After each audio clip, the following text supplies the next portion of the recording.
પૂર્વ સીએમ વિજયભાઈ રૂપાણીની જે અણધારી વિદાય થઈ તેનાથી લોકો શોકમગ્ન બની ગયા છે। પરિવાર શોકમાં ડૂબેલો છે। તેમની પુત્રી, તેમનો જમાઈ અને તેમની પત્ની અને એની સાથે તમામ જે નેતાઓ છે ત્યાં પહોંચી રહ્યા છે। રાજુ ધ્રુવ નેતા તેમણે શું કહ્યું તેમના વિશે તે સાંભળીએ।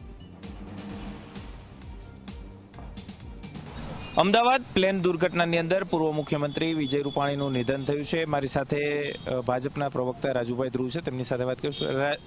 રાજુભાઈ, જે રીતના આ દુઃખદ ઘટના બની છે, વિજયભાઈની અનેક યાદો રાજકોટ સાથે અને ખાસ કરીને તમારી સાથે જોડાયેલી છે। તેમના જન્મથી લઈ અને રાજકીય કારકિર્દી સુધી શું એવી વસ્તુઓ છે કે તમે યાદ કરી રહ્યા છો? વિજયભાઈ એક ઉર્જાવાન, ઉત્સાહ અને રચનાત્મક પોઝિટિવ એટીટ્યૂડની સાથે ધબકતું વ્યક્તિત્વ હતા।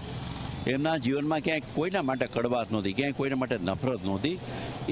એમને જે પક્ષે જવાબદારી સોંપી, એ કોર્પોરેટર 87માં કોર્પોરેટર બન્યા અને ડેનેજ કમિટીના ચેરમેન તરીકે એમણે યશસ્વી કામગીરી કરી। ત્યારબાદ સ્ટેન્ડિંગ કમિટીના ચેરમેન તરીકે 6-7 વર્ષ સુધી એમણે કામ કર્યું, મેયર તરીકે કામ કર્યું, પણ દરેક જગ્યાએ કાર્ય કરવામાં હંમેશા અગ્રેસર જ હોય અને એ કાર્યને બાકીના લોકો 100% કરે તો વિજયભાઈ 200% કરે। આ એમની ક્ષમતા હતી।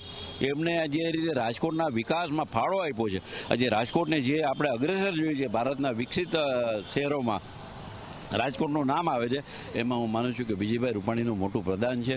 વિજયભાઈ જે રીતે કોર્પોરેટર તરીકે, મેયર તરીકે, મહામંત્રી તરીકે એ રાજકોટને ગૌરવ એમણે અપાયું છે કે મહામંત્રી તરીકે, પ્રવક્તા તરીકે તો સંગઠનનું કામ કર્યું, પણ સંકલ્પ અમલીકરણ સમિતિના ચેરમેન તરીકે પણ એમણે કામ કર્યું। ત્યાર પછી ટુરિઝમના ચેરમેન તરીકે કામ કર્યું, ત્યારબાદ રાજ્યસભાના સભ્ય તરીકે 6 વર્ષ કામ કર્યું।